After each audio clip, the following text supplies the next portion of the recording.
అన్న సంవత్సరానికి ఒకసారి రాకెట్ల పుణ్యమొస్తుందన్న. నా తోడబుట్టిన అన్న ఉన్నాడని నీ రాకిడి పట్టుకొని నీ ఇంటికి వస్తానే అన్నా. ఓ అన్న, నీ ఇంటికి వచ్చి నీ బంగారు చేతికి రాకీడు కడతానే అన్న. అన్నా రాకీడు కట్టినాక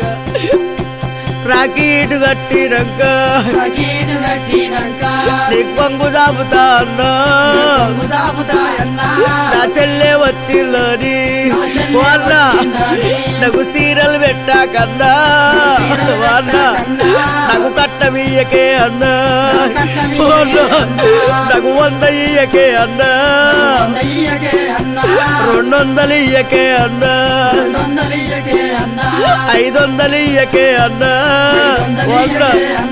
ఒక తల్లి పిల్లలము నా తోడా అన్నావన్నా.